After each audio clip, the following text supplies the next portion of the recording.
विभागों को लेकर हमारी करीब करीब सहमति बन चुकी है और इसीलिए मैंने कहा कि हम अब उसका जो बाटअप है वो अगले 2-3 दिन में कर देंगे। पालक मंत्री के लिए अभी तक हम बैठे नहीं है क्योंकि वो चुनौती अभी हमारे सामने नहीं है।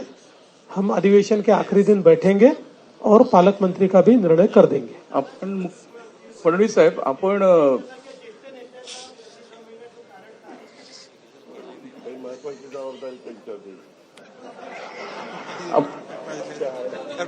फडणवीस साहेब,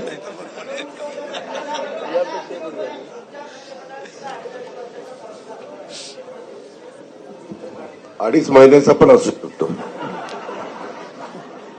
आपण लाडकी बहीण योजना राबवून सत्ता मिळाली आहे आपल्याला आणि या मंत्रिमंडळात केवळ 4च महिला आहेत, म्हणजे साधारण 10%च झाल्या आणि आपण महिलांची संख्या पुढच्या निवडणुकीत वाढवणार आहोत, तर ते त्या मागचं गणित काय? आणि दुसरं, एक जागा रिक्त आहे ती कोणासाठी?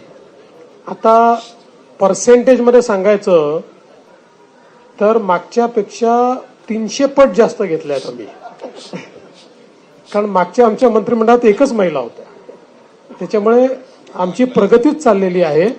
अजून काही बहिणींना आम्हाला स्थान द्यायचं ते भविष्यात देऊच, आणि तसंही 2029 मध्ये आम्हालाच बहिणींना स्थान मागावं लागणार आहे। आणि एक जागा कोणासाठी?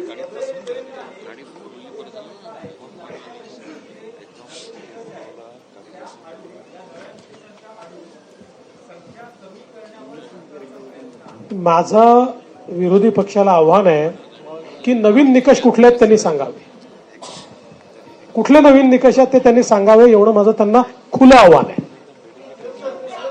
देवेंद्र भाऊ, सभागृहामध्ये तुम्ही अनेक वेळा